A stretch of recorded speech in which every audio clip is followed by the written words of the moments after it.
Assalamualaikum warahmatullahi wabarakatuh.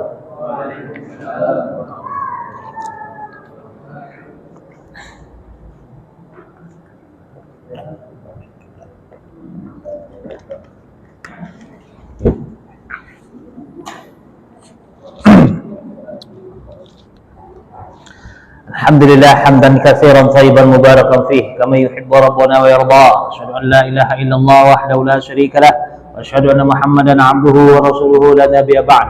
Ya ayyuhallazina amanu taqullaha haqqa tuqatih wa la tamutunna illa wa antum muslimun. Amma ba'd. Ikhwan wa akhwati rahimani wa rahimakumullah. Alhamdulillah pada malam hari ini kita insyaallah bisa melanjutkan kembali menjelang Ramadan, karena biasanya kalau Ramadan libur, bukannya meningkatkan malah libur. Ya, betul. Biasanya kalau Ramadan ditingkatkan malah libur. Memang awak suka libur, tak apa. Baik, menjelang Ramadan. Jadi kemarin kita sudah membahas nawaqidul Islam, pembatal-pembatal keislaman, atau kalau kita melakukan hal-hal yang sudah kita bahas sebagian, maka bisa menyebabkan kita keluar dari Islam. Kemarin kita mencoba ingin memesan buku sebanyak 25 atau 30, mana berapa lupa. 25, tapi memang stoknya tidak cukup. Kemarin adanya cuma 21. Ya, tapi paling tidak bagi kita yang semangat mencatat, inilah bukunya. Nah, itu jadi karena bagi kita yang semangat mencatat, jadi supaya nggak terlalu semangat mencatat, jadi kita cukup lihat buku saja gitu. Ya kan? Nanti kalau semangat betul dia kan banyak belajar. Maka kita dengan adanya buku itu insyaallah bisa dilihat tanpa mencatat. Ya, di situ yang di bagian bawahnya nawaqidul Islam. Yang bagian kan ada dua tema, fadlul Islam dengan nawaqidul Islam, keutamaan Islam dan pembatal-pembatal keislaman. Kita yang membahas pembatal keislaman. Oke? Nah, jadi nanti kalau ada yang mau lagi, kita coba carikan stoknya ada apa tidak lagi. Kemarin memang habis. Tidak ada lagi stoknya memang. Karena kami kemarin SMP aja besar 51. Jadi stoknya di distributornya pun juga habis, karena anak tanya kemarin habis. Jadi siapa tahu cetak lagi kan. Kalau ada nanti yang kawan-kawan kita mungkin dari Pangkalan Kulim yang mau ya pesan, atau mungkin coba beli online juga nggak apa-apa. Yang bisa beli sendiri juga nggak apa-apa. Atau kalau rame-rame kan enak dia sekali banyak gitu. Oke, kemarin sudah kita bahas sampai nomor 3 ya. Jumpa. Anda nggak tahu masalahnya, Anda yang bahasa Arabnya masalahnya. Jadi beda nomor kita masalahnya. Tukar kita. Ini. Di situ nggak apa-apa tentunya. Nomor berapa itu berapa? Nggak tahu saya. Oh, baik. Dibuka di bagian bagian kelompok kedua atau bab yang kedua. Halaman berapa?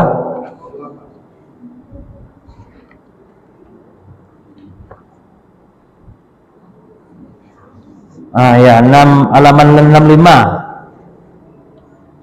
Halaman 65. Syarhu nawaqidul Islam, penjelasan pembatal-pembatal Islam, halaman 65. Oke. Di situ ini terjemahan risalahnya. Naqid artinya pembatal. Nawaqid jamak dari naqid, itu pembatal-pembatal keislaman, pembatal-pembatal Islam. Oke. Jadi siapa yang mengarang buku ini? Coba dibaca di situ. Syekh Al-Imam Abdul Aziz bin Abdullah bin Baz rahimahullah berkata, "Wa hadhihi risalah muhimmah fil aqidah." Yang di halaman 4-nya ini adalah risalah penting dalam hal akidah yang ditulis oleh Syekh Abu Abdullah Al-Imam Muhammad bin Abdul Wahhab bin Sulaiman bin Ali At-Tamimi Al-Hanbali As-Salafi. Beliau adalah seorang juru dakwah di jalan Allah Subhanahu wa taala, seorang Syekhul Islam, al-Imam sekaligus mujaddid reformis Islam.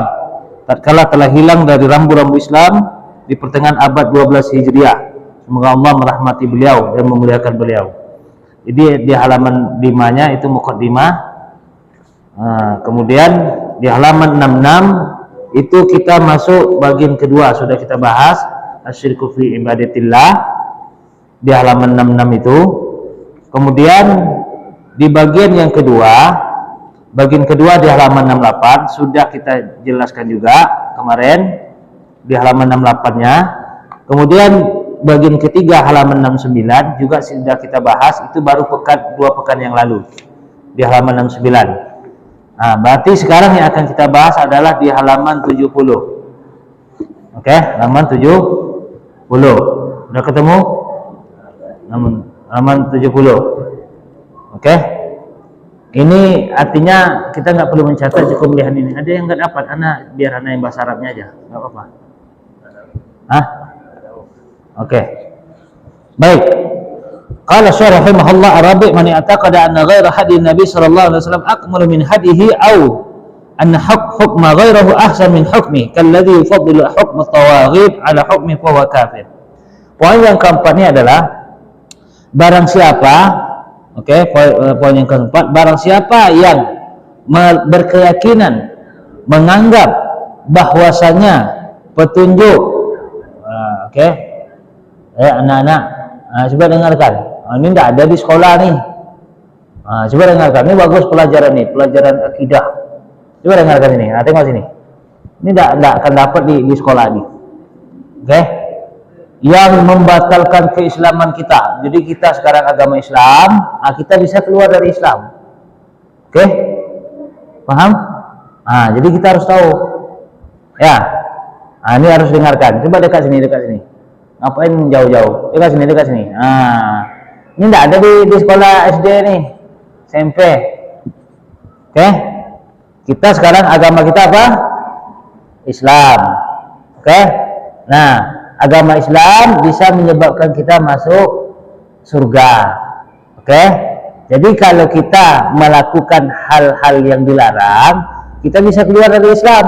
Kalau keluar dari Islam, bisa masuk neraka kita. Coba dengarkan.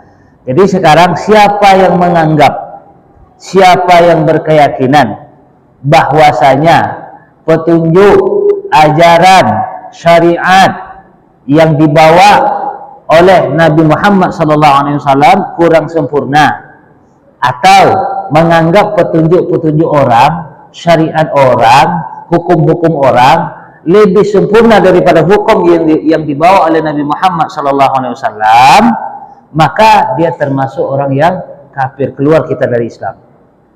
Jadi umpama kita menganggap hukum Prancis, kan kalau Indonesia hukum Prancis ya kan? Hukum Belanda apa Prancis?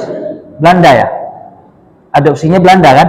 Kalau Indonesia Belanda. Umpama hukum Belanda itu lebih bagus daripada hukum Al-Quran ini, kafir kita, keluar kita dari Islam. Menganggap hukum Belanda itu lebih baik, umpamanya katakanlah siapa yang membunuh harus hukum tembak, sementara kalau syariat Islam hukumnya pancung, lebih baik hukum tembak lagi daripada hukum pancung. Berarti kita bisa keluar dari Islam. Itu contoh. Atau menganggap syariat, umpama ada orang berkata ini syariat sebelum sholat, ini yang harus dilakukan, ini syariat sesudah sholat, ini yang dilakukan, atau ini perbuatan-perbuatan yang dilakukan menjelang Ramadan, umpamanya kita anggap itu lebih baik daripada apa yang dibawa oleh Nabi Muhammad SAW, maka keluarlah kita dari Islam. Kan kadang menjelang Ramadan umpamanya ada hal-hal ajaran-ajaran yang banyak dilakukan oleh sebagian orang, sementara Rasulullah SAW tidak melakukan dan menganggap ini lebih baik. Ini lebih baik daripada apa yang disampaikan oleh Rasulullah, apa yang diperbuat oleh Rasulullah umpamanya. Maka kita bisa keluar dari Islam. Maknanya kita sudah menganggap syariat yang dibawa oleh Nabi Muhammad SAW itu kurang sempurna, sehingga kita perlu tambah gitu. Kan kalau sudah sempurna kan nggak perlu ditambah kan? Yang namanya ditambah pasti belum sempurna.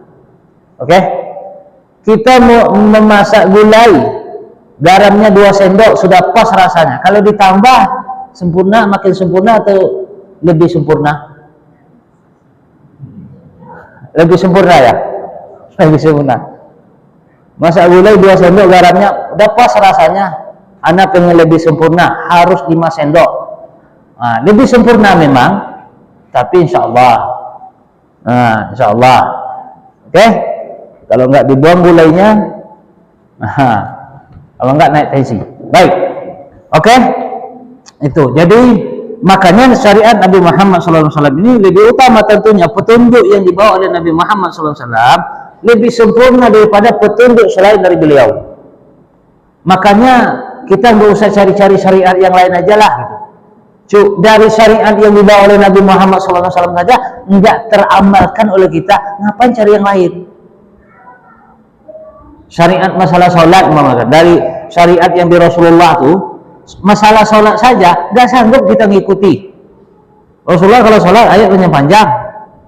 Nah, kalau tarawih 1 rakaat itu mau sampai 5 juz sholat malam, sanggup? Sahabatnya nggak sanggup. Makanya Rasulullah itu kalau sholat tarawih kan cuma 11 malam, nggak lebih dia. Baik di bulan Ramadan maupun di luar Ramadan nggak lebih dari 11.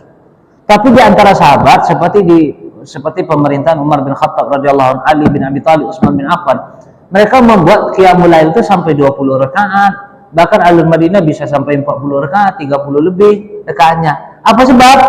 Karena mereka ayatnya pendek-pendek. Rasulullah itu ayatnya panjang-panjang. Makanya karena mereka nggak sanggup mengikuti semua, maka mereka jumlah rakaatnya diperbanyak. Paham? Nah, sahabat saja nggak sanggup melakukan yang dibawa oleh Rasulullah secara sempurna. Tapi nggak apa-apa. La yukallifullahu nafsan illa wus'aha. Allah nggak akan membebankan apa yang nggak mampu bagi kita. Tapi jangan pula ditambah yang lain. Gara-gara kita nggak mampu, ini aja kita buat yang baru. Nah, itu yang nggak boleh. Ada orang membawa ajaran syariat baru, kita ambil. Yang syariat yang dibawa Rasulullah aja nggak sanggup kita lakukan. Ini masalah qiyamul lail Ramadan ini. Qiyamul lail Ramadan nggak sanggup kita lakukan. Malah kita kadang melakukan hal-hal yang tidak dilakukan oleh Rasulullah. Kan aneh bin ajaib jadinya. Yang dibawa Rasulullah nggak kita lakukan. Akhirnya nggak ada buku? Ada. Oke. Baik. Maka kita harus menganggap syariat yang dibawa oleh Nabi Muhammad SAW adalah syariat yang sempurna. Kenapa? Allah yang mengatakan sempurna. Al-yawma akmaltu lakum dinakum. Hari ini setelah kusempurnakan agamaku untuk kalian, kata Allah. Allah sempurnakan agama ini, syariatnya itu bukan untuk Allah, enggak. Allah enggak butuh kita. Tapi lakum, kata Allah, untuk kalian. Coba umpamanya kalau Allah enggak mengatur masalah aturan di dalam rumah tangga, kacau enggak? Kacau. Tapi dalam rumah tangga sudah ada aturannya. Betul? Sudah ada aturannya. Bermuamalah, bertatangga, sudah ada aturan dalam agama. Coba kalau Allah umpamanya tidak menyempurnakan agama ini, aturan masalah bertetangga nggak dibuat, kacau. Kacau nanti. Sehingga Islam ini sudah sempurna. Coba perhatikan. Mulai dari bab taharah,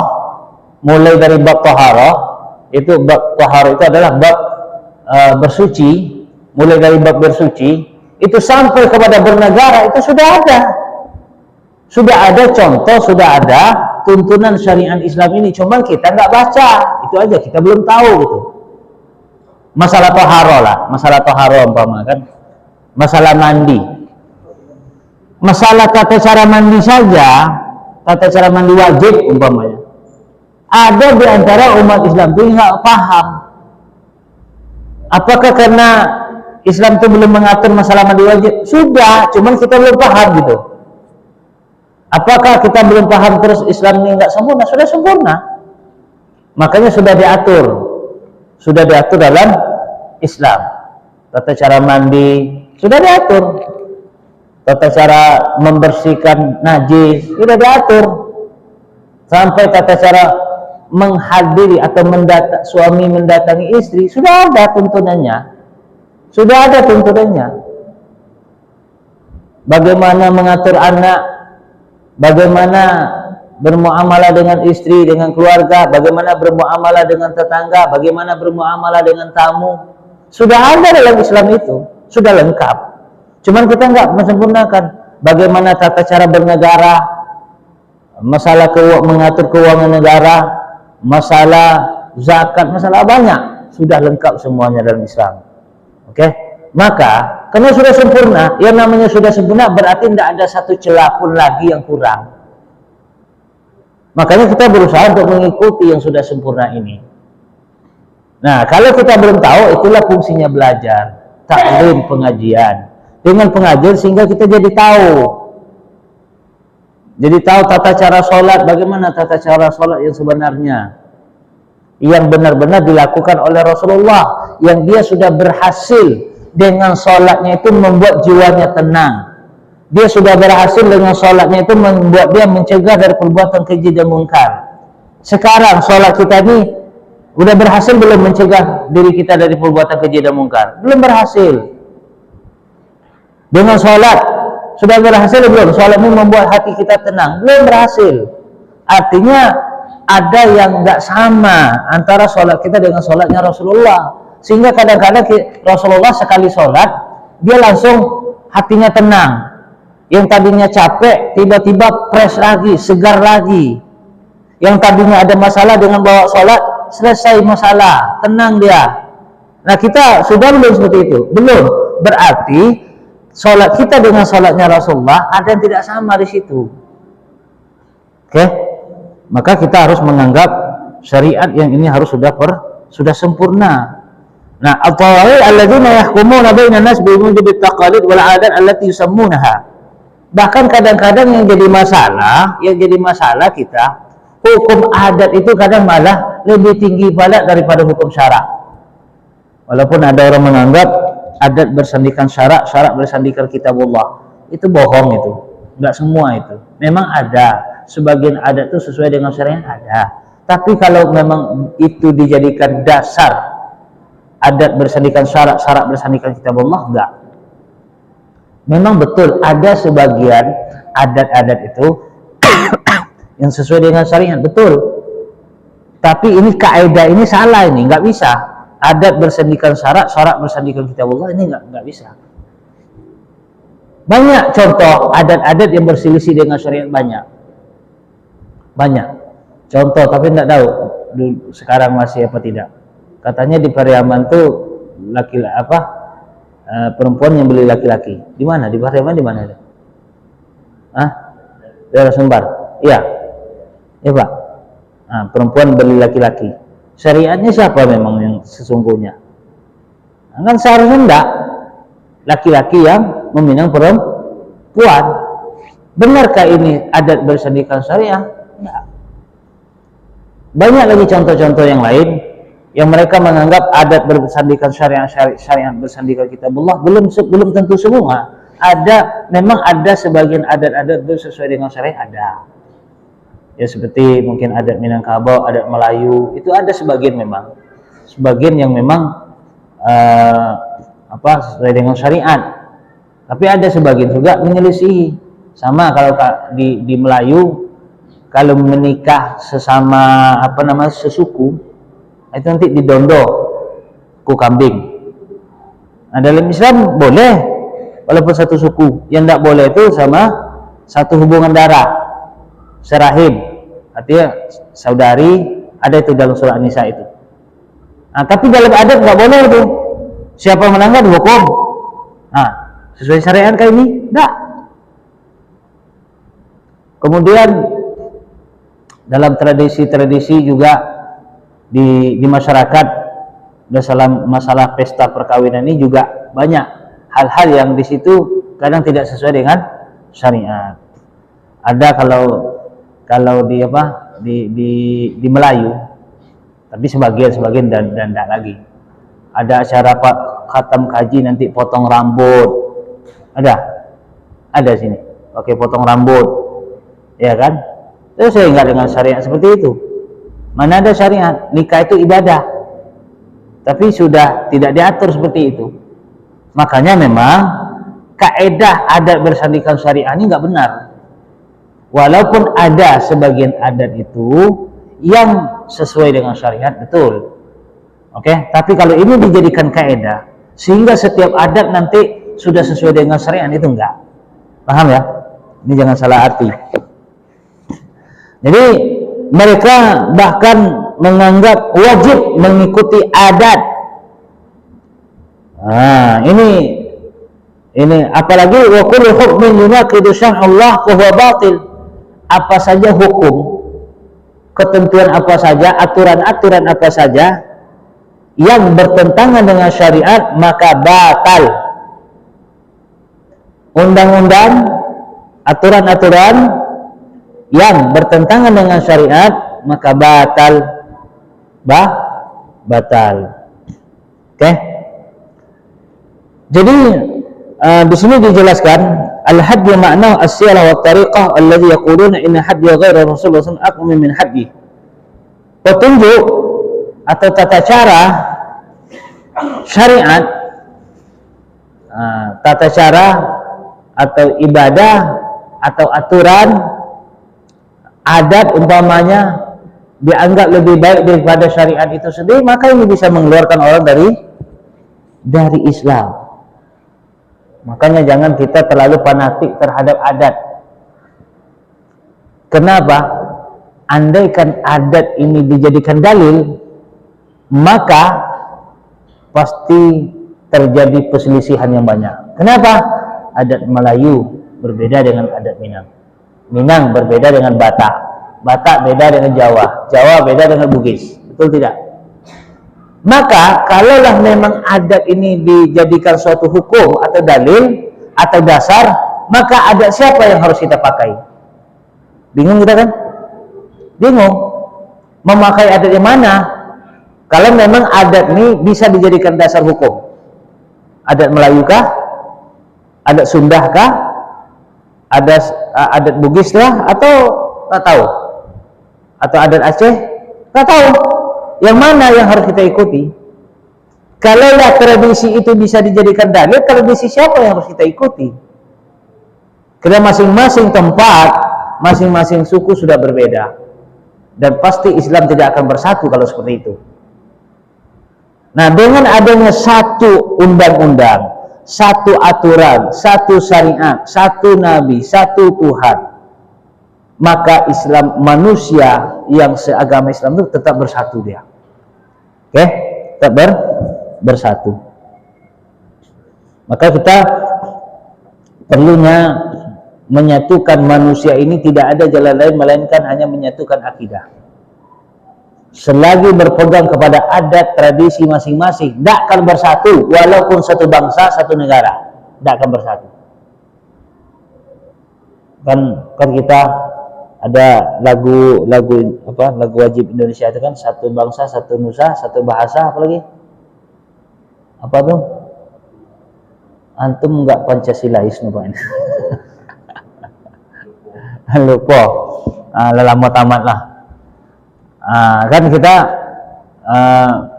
bahkan Sumpah Pemuda itu kan, Sumpah Pemuda 28 berapa? Oktober. Sumpah Pemuda itu kan, kami bangsa Indonesia berbahasa satu, bahasa Indonesia. Terus apa lagi? Ayo lupa pula. Apa kira-kira? Apa lagi? Guru nih. Iya. Apa lagi? Ada guru juga. Masya Allah ini. Baik. Kita ini warga Indonesia, satu bahasa, satu bangsa itu kan. Tapi kalau kita nggak satu akidah, tidak akan bersatu. Bahkan dalam Al-Quran disebutkan orang-orang munafik itu surat lupa suratnya, surat Al-Hasyr kalau nggak salah. Mana lihat dulu.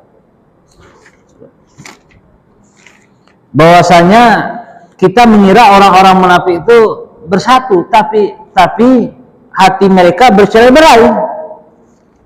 Jadi jangan dikira orang-orang yang mungkin bersatu bentuknya satu kelompok, katakanlah umpama nih, contoh umpama kemarin 212 kan berkumpul tuh seluruh Indonesia kan banyak 212 tuh, berapa jumlah juta nggak tahu kita, kan banyak tuh. Apakah bersatu? Belum, wallahu alam, belum tentu bersatu. Selagi akidahnya nggak bersatu, tetap nanti akan bercerai-berai. Ya buktinya, setelah selesai 212, kadang main senggol-senggol juga lagi. Ada pengajian main bubar-bubarkan pula lagi. Nah, kan kejadian seperti itu sering terjadi. Nah, inilah yang dia menyebabkan sebenarnya. Maka kalau ingin menyatukan orang, harus dengan satu akidah. Begitulah Rasulullah menyatukan hati para sahabat kaum Ansar dengan kaum Muhajirin, bersatu mereka satu keluarga. Yang kaum Ansar memiliki harta, sebagian untuk orang Muhajirin, sebagian untuk dirinya. Bahkan mereka lebih mengutamakan orang Muhajirin dari diri mereka sendiri. Kenapa? Rasulullah satukan mereka dengan akidah yang satu. Sebab akidah yang satu inilah sehingga sahabat menjadi satu walaupun mereka berbeda-beda dari bangsa yang berbeda-beda. Kemudian juga kalau kita lihat bagaimana Rasulullah, ayat Al-Quran yang lain menyebutkan tentang bahwasanya kamu tidak akan bisa menyatukan hati mereka walaupun kamu menginfakkan harta yang banyak, tidak bisa menyatukan. Tapi yang menyatukan hati itu adalah Allah. Allah lah yang akan menyatukan. Dalam surat, anda lupa ayatnya, ayat keberapa itu. Tapi intinya adalah bagaimana Allah Subhanahu wa taala menceritakan tentang orang-orang yang kita kira bersatu tapi hati mereka bercerai-berai. Wa qulubuhum syatta. Hati mereka bercerai-berai. Walaupun bentuknya satu tapi ternyata hati mereka bercerai-berai. Kenapa tidak satu akidah tadi? Maka kalau kita ingin menyatukan bangsa Indonesia ini harus satu akidah. Sehingga nanti satu akidah itu lebih kuat daripada ikatan darah. Lebih kuat daripada ikatan darah. Maka akidah tentu terutama sesama umat Islam ya, tanpa kita mendiskriminasi orang-orang di luar Islam. Tidak. Karena agama tidak ada paksaan. Sehingga orang-orang di luar Islam, ya kita berikan mereka kebebasan untuk berkeyakinan sesuai mereka yakini. Kita tidak boleh juga nanti setiap orang yang di luar Islam, umpamakan kita anggap mereka ini adalah orang-orang yang katakanlah yang pemecah belah dan sebagainya. Belum tentu. Karena memang hati orang itu kadang ada yang hati mereka secara muamalah ada yang bersih. Walaupun kadang secara akidah berbeda, tapi dalam muamalah ya. Dalam muamalah mereka kadang hatinya bersih. Bahkan kadang akhlak mereka kadang ada yang bagus-bagus, yang baik-baik. Ada juga kadang-kadang mereka memeluk Islam, tapi kadang perangainya juga kadang jelek, waliyazbillah. Oke? Baik. Inilah orang-orang yang di poin yang keempat ini, yaitu orang-orang yang berkeyakinan. Di sini nomor berapa itu? Nomor halaman 70. Siapa saja yang meyakini bahwa selain petunjuk Nabi Muhammad SAW lebih sempurna daripada petunjuk beliau, atau meyakini bahwa selain hukum beliau lebih baik daripada hukum selain beliau lebih baik daripada hukum beliau, seperti orang yang mengutamakan hukum taghut atau mungkin tradisi dan seterusnya, maka mereka itu adalah kafir. Oke, ini menurut kita dalam Islam ya. Artinya ya kita berbicara tentang secara akidah Islam. Maka itu tadi kita boleh melakukan tradisi adat istiadat selagi tidak bertentangan malam yukhalifu syariah. Apabila tidak menyelisihi syariat. Silakan adat istiadat kebiasaan di mungkin suatu suku atau suatu daerah, satu tempat, lakukan hal-hal yang baik. Kalau memang itu bagus, ya silakan.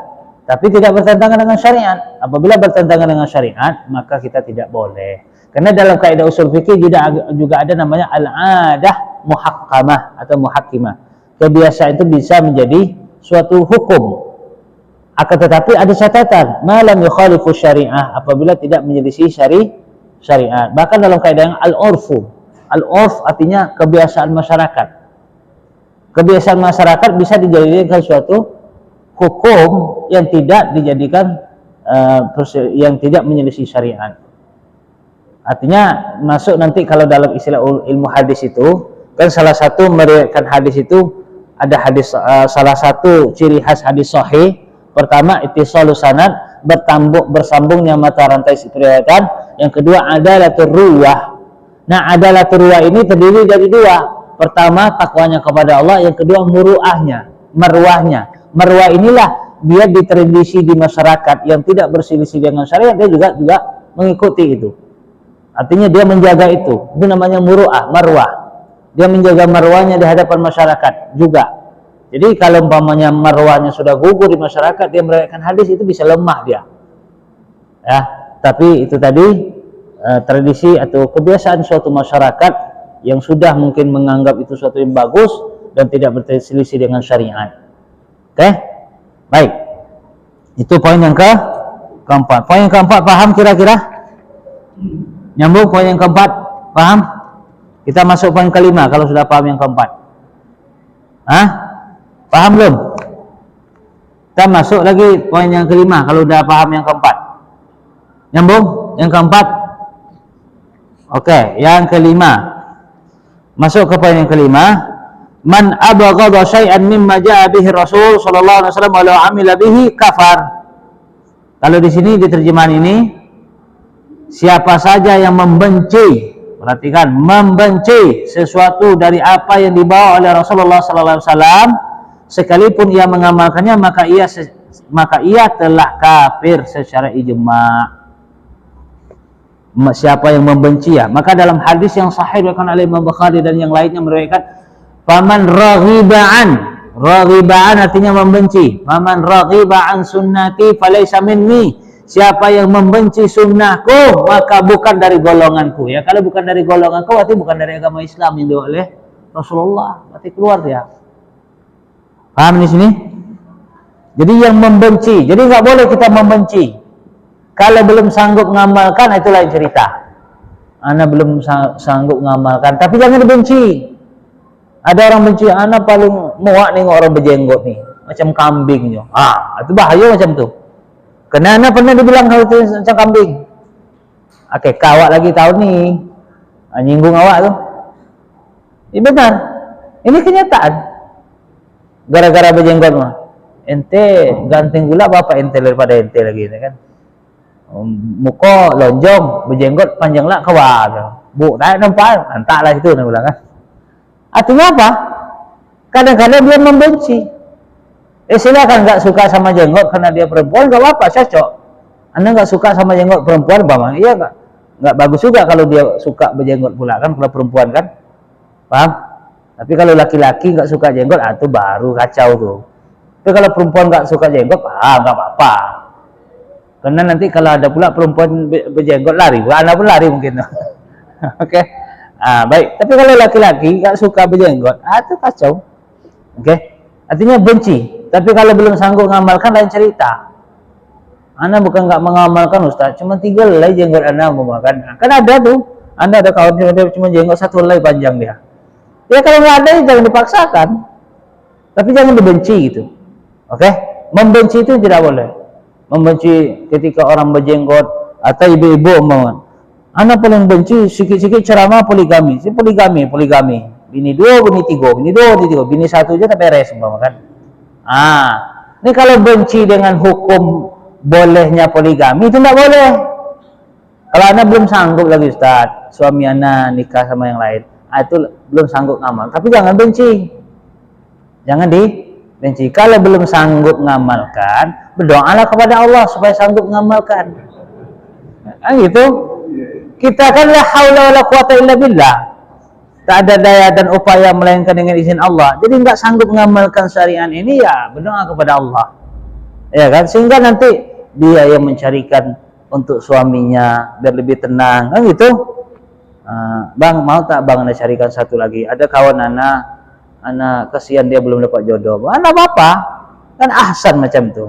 Ini suatu kebaikan yang seharusnya bagus dilakukan ini. Oke? Tapi jangan dibenci. Karena ada orang benci, muak betul. Kita banyak contoh. Dulu Ustaz Agim kan Kan banyak peminat ibu-ibu. Pas dia ini dua, langsung bubar.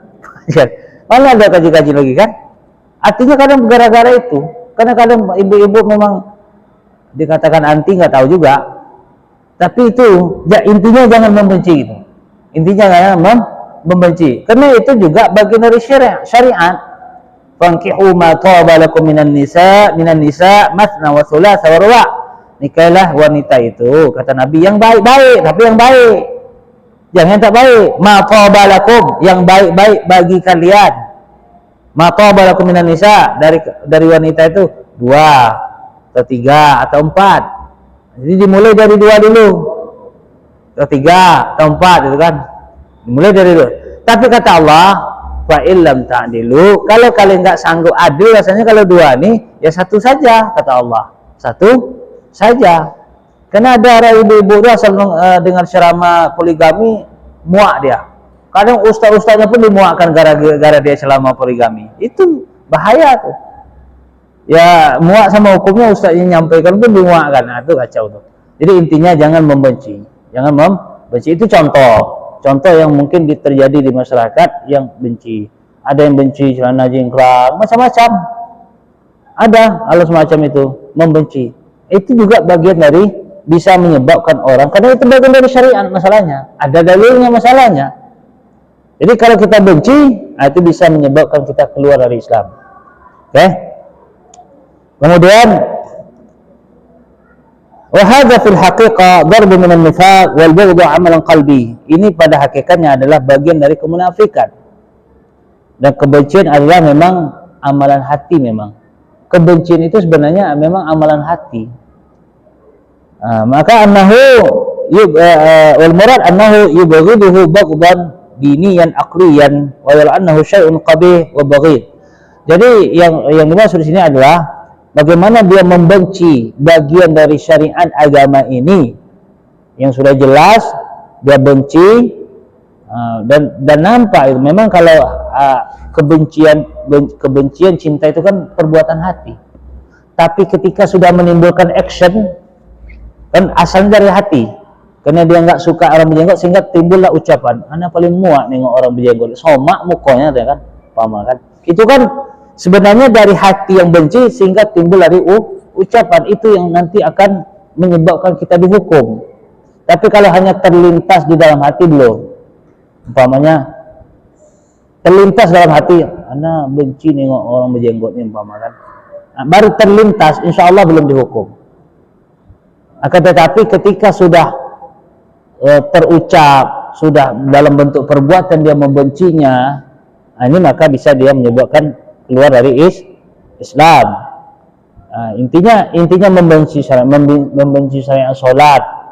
Apa ini sholat nih 5 waktu nak jelas ini umpamakan, benci umpamakan. Atau benci dari ayat, hapuslah 300 ayat dalam Al-Qur'an tuh, ini 300 ayat dalam Al-Quran telah menyebabkan orang jadi teroris nih. Hapus itu, benci dia, ada kafir itu. Itu bisa menjadi kafir, karena dia suruh hapus. Kalau suruh hapus itu berarti bukan benci lagi itu. Itu udah bapak moyangnya benci itu. Suruh hapus pula kan, udah jelas itu 30 juz 114 surat kan. Suruh hapus pula umpama kan, itu bisa mengeluarkan orang dari Islam. Oke? Kalau orang sudah keluar ya biarin, jangan dikomen. Biar aja dia udah keluar kok. Pemakan, kalau dia udah keluar dari Islam, terus dia pengen menghapus ayat, biasa, memang dia udah keluar dari Islam. Yang jadi masalah sekarang kalau ada orang Islam itu sendiri, kemudian dia ngomong seperti itu yang perlu diingatkan. Kalau orang sudah keluar, ya udah biarin, dia sudah keluar kok, bisa. Insyaallah nanti kita lanjutkan. Alhamdulillah, salatu wassalamu ala rasulillah. Baik, kita lanjutkan. Yang kelima tadi adalah membenci apa yang dibawa oleh Nabi Muhammad SAW, yaitu syariatnya. Jadi kalau dalam hati berarti dia masuk munafik. Akan tetapi ketika dia sudah menjaharkannya dalam bentuk lisan dan perbuatan, maka dia bisa murtad, bisa keluar dari Islam. Oke, itu yang kelima. Kita anggap yang kelima paham kira-kira? Poin yang kelima,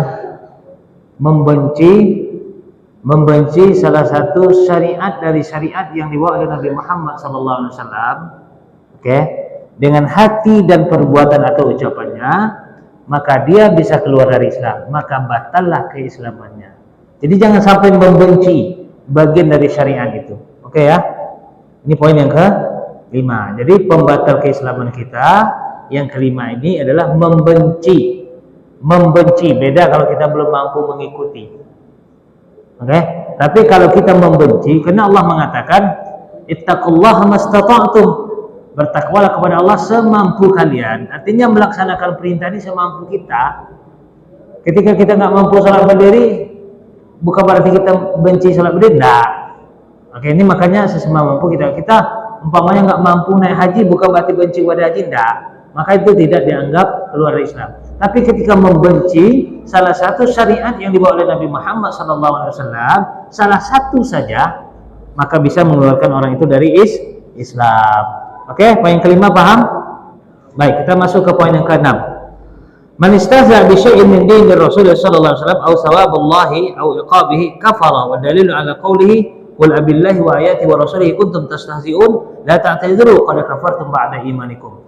Yang kelima ini, barang siapa yang mengolok-olok, mengejek salah satu dari bagian syariat Nabi Muhammad SAW, syariat Islam ini, atau mengejek umpamanya pahala Allah atau ganjaran dari Allah atau surganya Allah, atau umpamanya ngapain takut sama azab Allah, itu kan mengejek namanya itu, meremehkan itu, menyepelekan itu. Oke?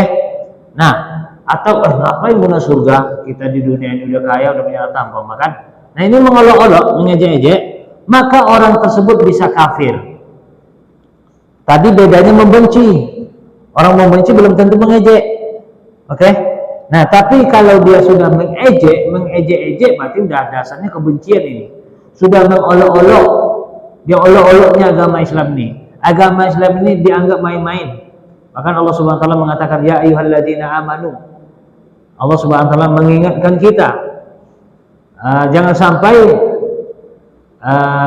agama ini dijadikan lahu wa la'ib, permainan atau senda gurau. Jadi agama ini jangan dianggap main-main.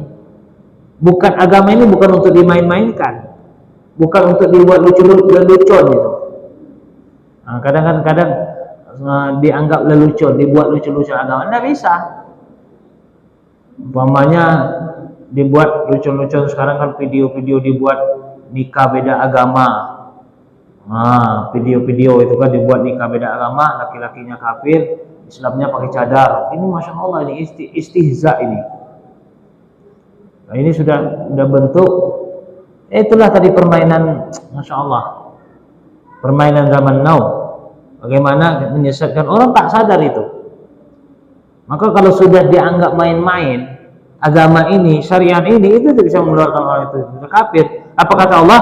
Qul abillahi wa ayatihi wa rasulihi kuntum tastahzi'un. Katakanlah, apakah Allah atau ayat-ayatnya atau rasulnya kalian olok-olokkan, kalian permainkan, kalian buat ketawa-ketawa dan senda gurau? La ta'tadiru, tidak ada alasan, tidak ada uzur bagi kalian. Qad kafartum, sungguh kalian telah kafir ba'da imanikum, setelah kalian beriman. Perhatikan itu. Jadi jangan sampai mengolok-olok, mempermainkan, mensendaguraukan alladzina takhidhu dinahum la'iban wa lahwa. Orang-orang menjadikan agama mereka sebagai permainan, sendagurau. Ini hati-hati. Maka ini bisa menyebabkan orang itu kafir. Jadi al-istihza maknanya as-sukhriyah, wal istihza was-sukhriyah. Ini adalah mengejek, mengolok-olok kalau bahasa kita. Tadullu 'ala al-ihtiqar wal karaha. Yang mana mengejek-ngejek ini bentuk daripada pencemoohan, merendahkan, mencemoohkan dan membenci. Jadi orang yang mengolok-olok ini lebih parah lagi dari tadi. Dia sudah dasarnya dari kebencian.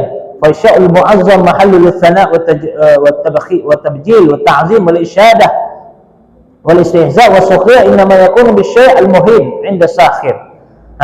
Apa yang dimaksud dengan istihza? Ketika menganggap rendah, menganggap remeh Islam itu.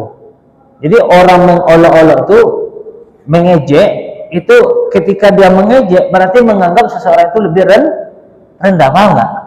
Bawahnya anak ejek antum, kan? Berarti ini menganggap antum itu rendah, lebih rendah dari anak, paham ya?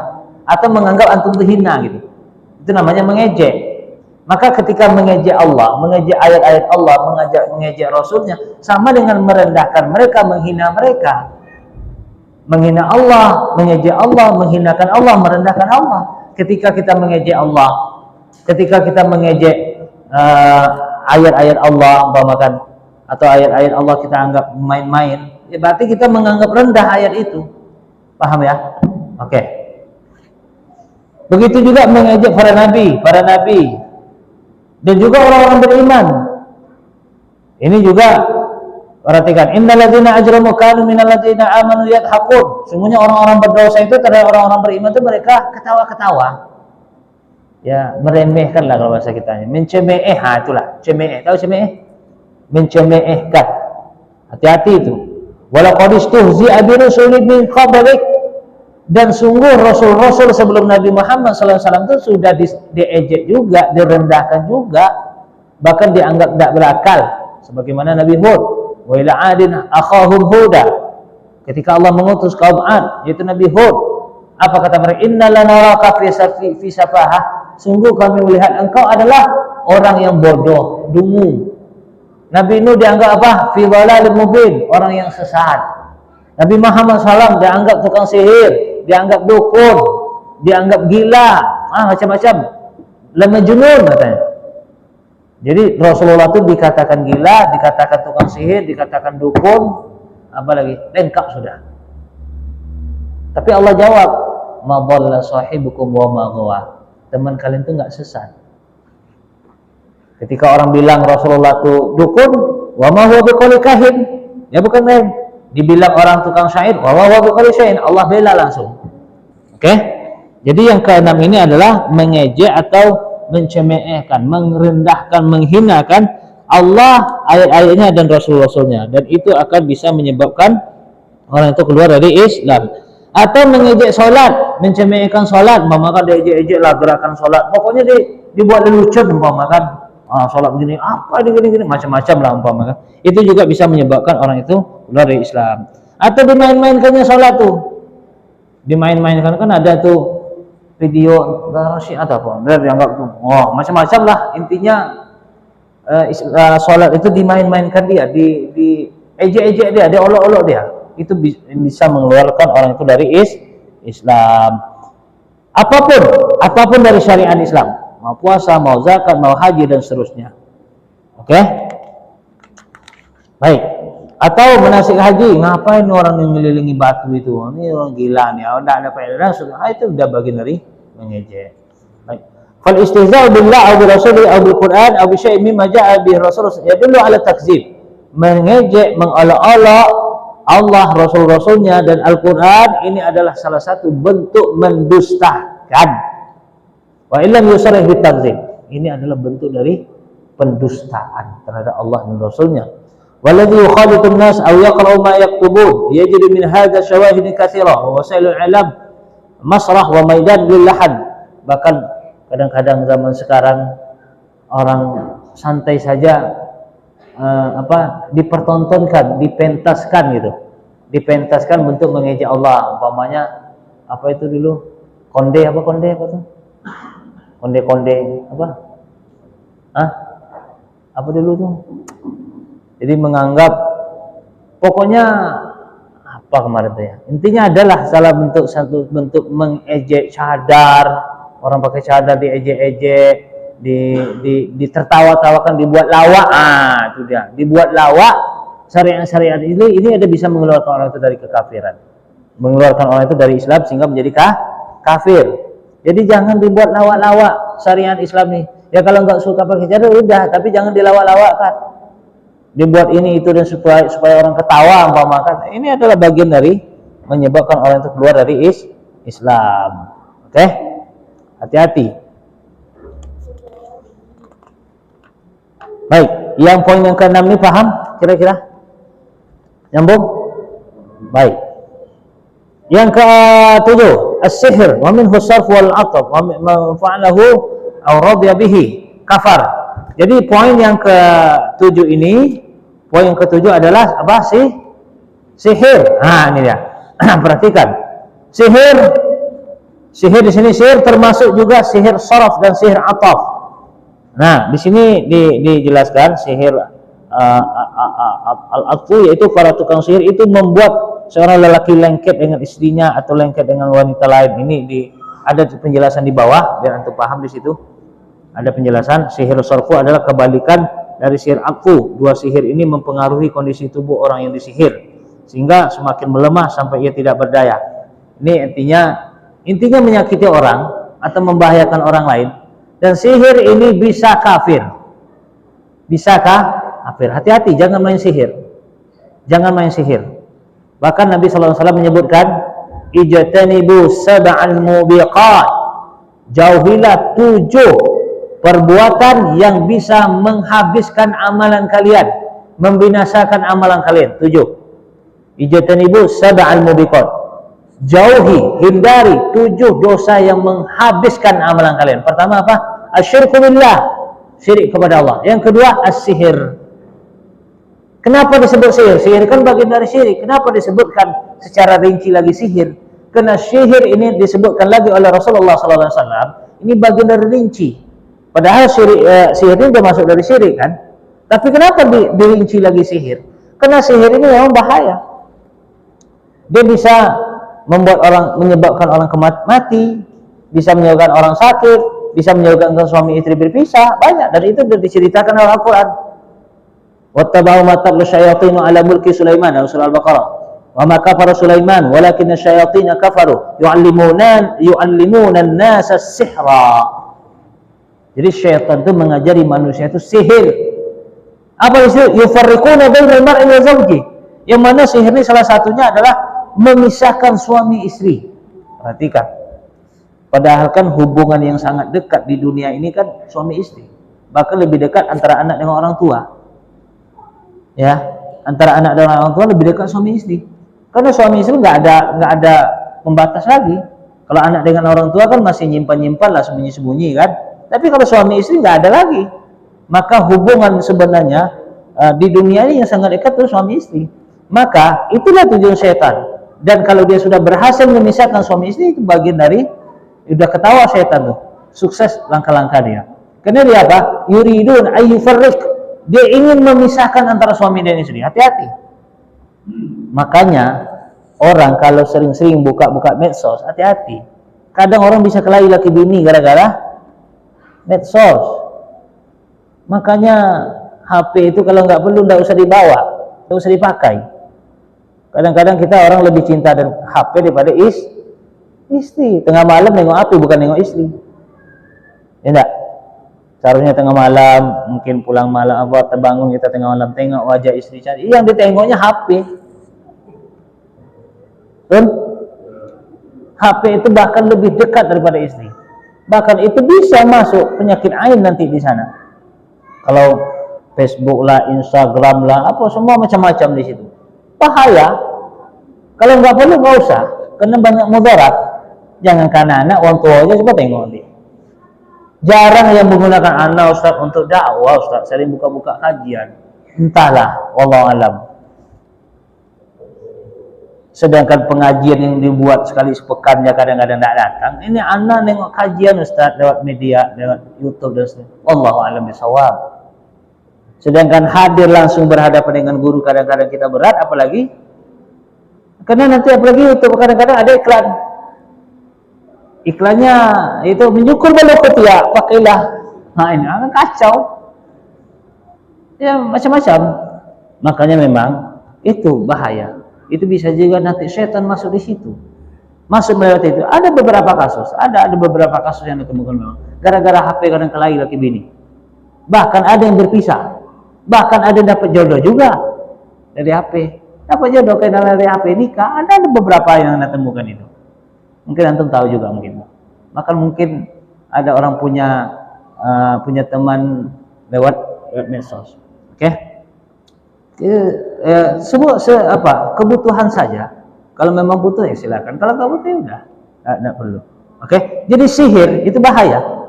Sihir itu bagian dari dosa besar dan bisa membuatkan orang itu kafir. Coba di situ ayat. Wa ma yu'allimani min ahadin hatta yaqula inna ma nahnu fitnatun fala takfur. Itu surat di surah Al-Baqarah di situ. Jadi berarti yang poin yang ke-7 ini adalah pelaku sihir. Sihir itu sudah terjadi memang pada zaman Nabi Musa alaihissalam. Makanya salah satu mukjizat Nabi Musa menaklukkan sihir. Nah, bagaimana supaya kita tidak terkena sihir? Kata Nabi SAW, salah satunya apa? Mengkonsumsi kurma 7 butir sehari, kurma ajwa. Terhindar dari racun dan sihir, kata Nabi. Kemudian melakukan zikir pagi petang. Kemudian kita membaca surah Al-Baqarah di rumah kita. Baca surah Al-Baqarah. Karena sihir itu kan permainan syaitan. Bisa saja keluar rumah juga kita berusaha baca doa. Oke? Keluar rumah, di rumah kita baca surah Al-Baqarah. Karena kadang-kadang makanya istri-istri kita juga kita jaga. Jangan dibiarkan keluar sendiri-sendiri. Apalagi keluar sendiri-sendiri menampakkan pula aurat-auratnya, itu bahaya nanti. Hati-hati. Karena ada kasus-kasus memang, dan Al-Quran tadi sudah menceritakan memang. Kadang orang nengok bininya benci aja. Ada. Bahkan kadang nggak bisa berhubungan badan. Suami istri. Ada. Benci, makanya ilmu pembenci kata orang. Pelet apa namanya? Pelet makan ayam, apa namanya? Kan ada ilmu peletnya tuh. Ilmu pelet atau apa, ada yang membuat benci, ada yang membuat cinta dan seterusnya. Intinya itu juga bagian dari permainan setan, sihir ini, maka termasuk dosa besar. Termasuk dosa besar. Dan sihir itu adalah bisa bentuknya nanti menyakiti orang lain, bisa bentuknya nanti menipu orang lain. Ada juga banyak seperti sulap-sulap yang menggunakan sihir juga ada. Intinya pelaku sihir ini adalah bisa menyebabkan dia kafir. Bisa menyebabkan dia kafir. Allah. Oke, yang ke-8. Kalau di sini panjang ya tentang apa nih? Tentang sihirnya. Kalau di sini penjelasnya panjang, kalau di buku itu kan ringkas ya. Kalau di sini cukup panjang. Intinya tadi ada sihir ataf. Sihir ataf tadi sudah dijelaskan di situ. Kalau Anda melihat di bawah ada di situ di poin di bawah di halaman 73 penjelasan sihir ataf. Itu para tukang sihir itu membuat seorang lelaki lengket dengan istrinya. Atau lengket dengan wanita lain, membuat orang suka. Seperti di situ dijelaskan ada sihir sarfu, kebalikan dari itu. Jadi bagaimana orang ini bisa benci, bisa sayang, atau dan seterusnya. Oke? Baik. Kemudian yang ke-8, lagi ya. Yang ke-8, muzaharatul musyrikin wa mu'awanatum 'alal muslimin wa dalil 'ala qalhim. Ini perhatikan. Yang ke-5 ini, yang ke-8 ini adalah membela orang-orang musyrik dan menolong mereka melawan kaum muslimin. Ini apa namanya itu istilahnya penjilat lah. Istilah bahasa kita mungkin penjilat. Jadi kalau ada orang-orang kafir yang ingin menghancurkan, membuat tipu daya dengan orang Islam, kemudian dia bantu dia, itu bisa mengeluarkan dari Islam. Oke? Jadi membantu orang-orang musyrik atau orang-orang kafir yang ingin menghancurkan umat Islam. Itu bisa menyebabkan kafir. Ini poin yang ke-8. Muzaharatul musyrikin, membantu atau bekerja sama dengan orang-orang di luar Islam yang ingin melakukan tipu daya dengan Islam untuk menghancurkan Islam atau untuk menghancurkan orang muslimin, orang Islam, maka dia bantu mereka, kerjasama dengan mereka, bisa menyebabkan dia keluar dari Islam. Oke ya, untuk menghancurkan Islam. Tapi kalau kerjasama dalam bisnis, muamalah itu tidak masalah, boleh. Ini maksudnya untuk orang-orang musyrik yang ingin menghancurkan Islam atau mengolok-olok Islam dan seterusnya. Tapi kalau dalam urusan muamalah, bisnis, kerjasama boleh. Itu yang ke-8. Yang ke-9 kita selesaikan aja malam ini ya, karena Ramadan biasanya libur tuh. Biasanya. Tapi nggak tahu, siapa tahu nanti bulan Ramadan ini mungkin antum malah tambah 2 kali sepekan. Mungkin. Oke. Yang ke-9, man i'taqada anna ba'd an-nas yas'uhu al-khuruj an syari'ati Muhammad sallallahu alaihi wasallam kama wasi'a al-Khadir al-khuruj an syari'ati Musa alaihi salam fa huwa kafir. Siapa saja yang meyakini bahwa ada sebagian orang yang bebas untuk keluar dari syariat Nabi Muhammad sallallahu alaihi wasallam sebagaimana bebasnya Khadir keluar dari syariat Nabi Musa alaihi salam, maka dia telah kafir. Ini keyakinan orang-orang sufi. Dia kalau sudah sampai kepada, kan ada syariat, ada syariat, tarekat, hakikat, marifat. Kalau sudah sampai hakikat, dia boleh meninggalkan syariat. Dasarnya Nabi Khadir. Ini panjang ceritanya nih. Nabi Khadir dia kan membunuh anak. Kan syariat Nabi Musa nggak boleh. Mereka menganggap Nabi Khadir ini melakukan membunuh anak tadi melanggar syariat Nabi Musa. Boleh, karena Khadir sudah sampai kepada hakikat. Nah, ini bagian orang-orang sufi. Kesesatan orang-orang sufi, mereka menganggap kalau sudah sampai kepada hakikat, makrifat, dia udah sholat nggak wajib lagi, boleh keluar dari syariat. Nah, yang seperti ini sudah dia dianggap kafir. Orang kalau sudah menganggap dirinya sudah hakikat makrifat, sehingga boleh meninggalkan sholat, boleh keluar dari syariat Nabi Muhammad SAW, artinya boleh nggak melakukan sholat, nggak boleh nggak puasa dan seterusnya, ini adalah kafir. Ini adalah kafir. Paham ya yang ke-9? Paham? Paham yang ke-9? Oke, yang ke-10. Al-i'rad an dinillahi ta'ala la yata'alluhu, la yata'allamu wa la ya'malu bih. Ya, itu orang yang berpaling dari agama Allah, tidak mau mempelajarinya dan tidak mau mengamalkannya. La ilaha illallah. Ini yang kelima nih, yang ke-10 nih. Orang yang berpaling. Nah, orang yang berpaling dari agama Allah, enggan untuk mempelajarinya dan tidak mau mengamalkannya. Ya, apa tak keluar dari Islam? Apa tak keluar dari Islam kan? Dia berpaling dari agama Allah, berpaling. Kemudian tak mau mempelajarinya. Sudah tak mau belajar, tak mau mengamalkannya. Ini hati-hati. Makanya memang belajar ini wajib ini. Memang betul lah, thalabul ilmi itu fardhah, menuntut ilmu itu wajib. Kalau kita nggak mau mempelajari agama Islam, maknanya kita nggak ada perhatian terhadap Islam gitu loh, ya kan? Kita nggak mau mempelajari Islam, maknanya kita cuek dengan agama Islam ini. Kita cuek dengan perintah Allah, kita cuek dengan perintah Rasul. Sebab ada pengajian kita nggak mau datang, ada majelis ilmu kita nggak mau menuntut ilmu. Kita merasa sudah tahu, ini maknanya cuek dengan perintah Allah dan Rasul, mengabaikan perintah Allah dan Rasul. Sekarang anda tanya, nggak usahlah kita orang lain lagi, kita lah. Kita suruh anak kita, suruh beli gula, mungkin beli minyak goreng atau beli apa, tidak mau dia. Mungkin sekali suruh tidak mau, mungkin kita masih maafkan. Tapi tiap kali kita suruh nggak mau, gimana kira-kira? Dongkol nggak kita? Marah nggak kita? Banyak perintah Allah itu yang kita abaikan, terutama menuntut ilmu. Menuntut ilmu ini banyak diabaikan oleh kaum muslimin itu sendiri. Banyak, perhatikanlah, kita bisa lihat berapa masjid yang melakukan kajian-kajian yang memang membahas, padahal banyak dalam syariat Islam ini yang akan kita ketahui lagi. Sementara kajian sekali sepekan, atau sekali sebulan, atau mungkin 2 kali setahun. 2 kali setahun yang dibahas Islam seluas ini, gimana mau paham? Maka ini sebenarnya kita nih cuek, abai dengan perintah Allah dan Rasul. Padahal Allah sudah perintahkan kita untuk belajar. Iqra, bacalah. Rasulullah mengatakan, thalabul ilmi fardhah, menuntut ilmu itu wajib. Kita abaikan. Mana kita kalau kita abaikan, berpaling tidak itu namanya? Berpaling nggak? Berpaling. Maka di situ disebutkan orang yang berpaling dari agama Allah, kemudian tidak mau mempelajarinya, tidak mau mengamalkannya. Ini banyak kena kita nih.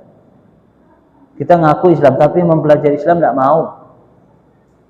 Inilah terutama masalah akidah, masalah ibadah, sholat dan seterusnya. Berapa banyak dari orang Islam itu hanya dapat dari melihat orang-orang itu aja. Dia hadir orang sholat Jumat, dia hadir sholat Jumat, dia lihat gerakan orang, dari situlah dia belajar. Siapa orang yang dilihatnya itu paham atau tidak, dia nggak tahu. Kalau yang dilihatnya orang yang berilmu, ya oke lah.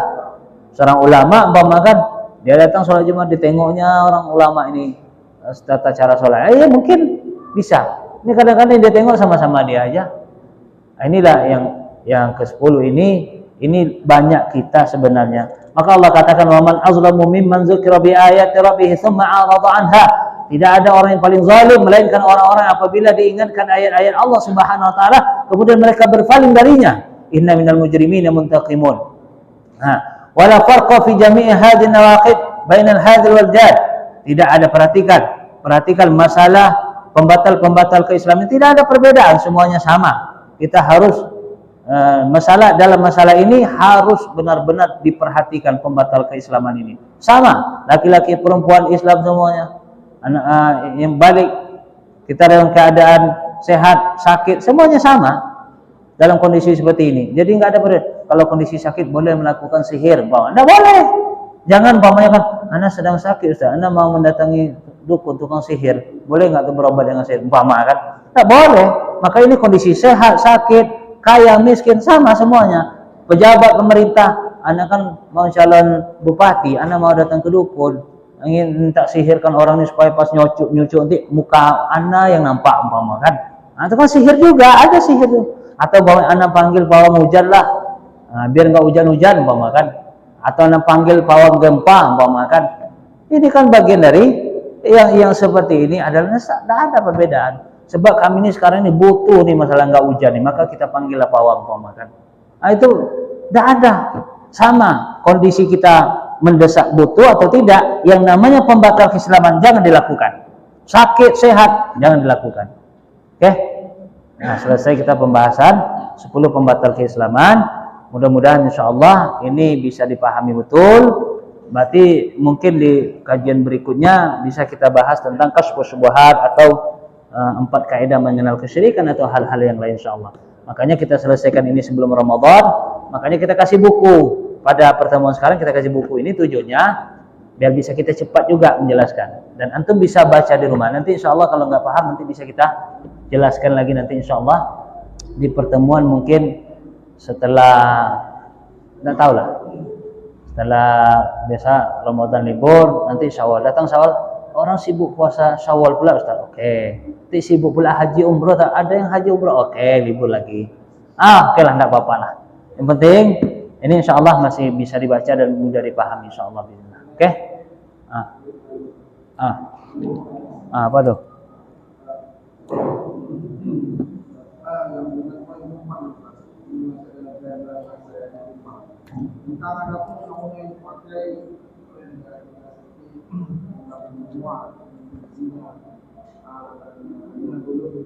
Apakah ini dipakai di negara ini juga sama dengan Indonesia?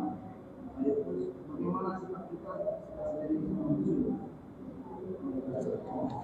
Baik, jazakumullah khair. Intinya apapun undang-undang aturan yang dibuat oleh manusia, tetap kita menganggap undang-undang atau aturan syariat yang dibawa oleh agama itu tetap lebih baik. Tetap lebih baik. Oke? Ketika ada aturan atau undang-undang yang dibuat oleh manusia, tetap kalau kita menganggap aturan syariat Allah tetap lebih baik dan lebih utama. Nah, bagaimana kita menyikapi kita? Kita dalam hidup dalam suatu negara, umpamakan di situ mungkin ada aturan-aturan yang mungkin ada berbeda dengan yang syariat turunkan. Ya kita sebagai pemimpin, sebagai rakyat, kita tetap taat kepada mereka. Karena memang secara usaha mereka sudah berusaha melaksanakan tata cara sistem benar-benar sesuai dengan syariah. Sudah ada tahapan, coba kita lihat.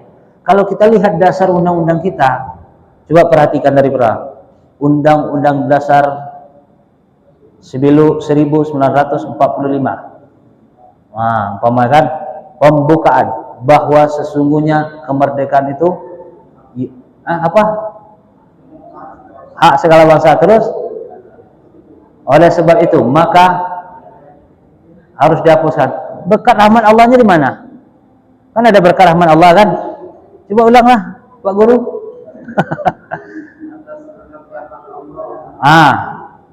Maka telah hadirlah. Aduh, Masya Allah antum nih. Antum ini undang-undang dasar tak hafal. Oke, tak apalah. Insya Allah tak ditanya di kubur nanti.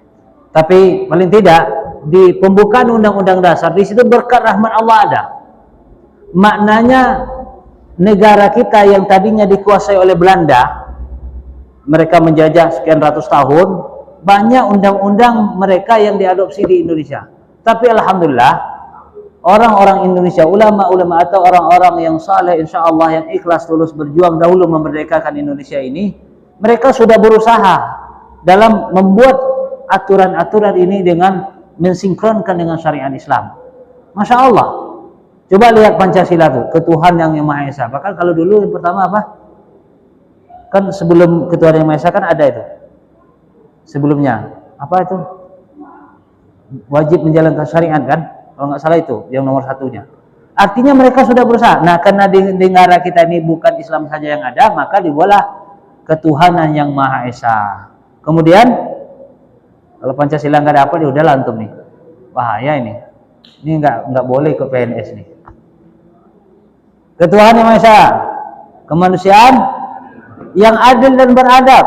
Ini sebenarnya pengajaran akhlak, adil, beradab, berakhlak.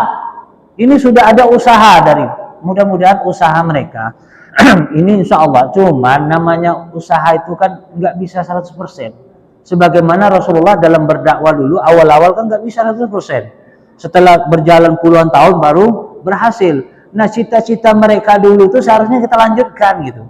Tapi kadang malah yang generasi berikutnya malah menghapus, bahkan merendahkan kembali. Seharusnya kita lanjutkan, kita sempurnakan lagi. Yang namanya manusia kan nggak ada yang sempurna. Kita berusaha. Kemanusiaan yang adil dan beradab, persatuan Indonesia, masya Allah itu. Persatuan, kerakyatan dipimpin oleh hikmah, kebijakan dalam permusyawarah. Musyawarah itu sebenarnya itu bagian dari syariat, musyawarah. Aslinya dalam memilih pemimpin itu musyawarah, bukan apa kalau sekarang ini voting, bukan voting, musyawarah, permusyawaratan. Tapi makanya masya Allah, kalau anak sempat istilahnya menghayati lah, atau mungkin mencoba memahami lah bagaimana pejuang-pejuang dulu itu sudah berusaha benar. Karena kita lihat Bung Tomo itu kan, Pak Buya Hamka, siapa yang dari Muhammad Hatta, ya kan, dari Sumbar wakil presiden itu kan, banyak yang dulu mereka tuh pejuang-pejuang dulu, masya Allah sudah ada usaha. Nah, kita sebagai umat Islam tentunya pertama tetap apapun undang-undang, aturan-aturan yang dibuat manusia tidak boleh kita anggap lebih baik daripada syariat Islam. Itu saja. Masalah belum terlaksana, ya kita bermohon kepada Allah dan berdoa kepada Allah. Mudah-mudahan nanti Allah Subhanahu wa taala memberikan kita kekuatan untuk bisa menyempurnakan itu. Ya. Apakah kita berdosa karena belum terlaksana? Mudah-mudahan kita tidak. Karena kita tidak menjabat. Mudah-mudahan Allah maafkan itu. Karena itu bukan tugas kita. Karena itu memang tugas pemimpin dalam memperbaiki undang-undang dan meluruskan undang-undang yang mungkin ada yang kurang, ada yang salah, ada yang apa, dan itu tugas mereka. Tugas kita adalah mengingatkan, mendoakan, mendakwahkan. Jika itu salah, kita ingatkan dengan cara yang baik, dengan cara yang ma'ruf, dan kita doakan. Mudah-mudahan ini insya Allah, Anda yakin, ya seperti hukum tembak sementara, ya itu tadi memang dari adopsi itu tadi. Karena di Indonesia ini yang berkuasa kan bukan orang Indonesia asli awalnya, Belanda, tapi dengan perjuangan mereka alhamdulillah sehingga mereka rebut kemerdekaan ini dengan perjuangan. Beda, ada yang negara-negara lain merdeka itu dengan upeti, dengan melalui persidangan, gitu kan. Kalau kita enggak, memang perjuangan. Maka memang tentu dalam tahapan membuat undang-undang, aturan itu tentu ada kekurangan. Inilah yang harus kita maklumi. Mudah-mudahan kekurangan mereka, dengan mereka membuat kebaikan-kebaikan yang banyak, berkhidmat untuk rakyatnya yang banyak nih, membuat jalan aspal, masya Allah nih, jalan di beton untuk kita, rumah sakit kita pengobatan gratis, pendidikan bahkan gratis. Mudah-mudahan dengan kebaikan mereka ini bisa menghapus kesalahan-kesalahan mereka, insya Allah. Oke, yang penting kita doakan. Jika mereka salah, ya manusia. Mana ada manusia yang nggak ada salah? Tapi tugas kita mendoakan mereka dan mengingatkan dengan cara yang ma'ruf. Wallahu a'lam bishawab. Oke, baik, cukup insyaallah. Nih akhi. Ya, kalau nanti butuh lagi insyaallah bisa kita coba carikan lagi, mudah-mudahan ada. Itu cukupkan. Subhanakallahumma wa bihamdika asyhadu an la ilaha illa anta astaghfiruka wa atubu ilaik. Sallallahu ala Muhammad wa sallam. Alhamdulillahirabbil alamin. Assalamualaikum warahmatullahi wabarakatuh.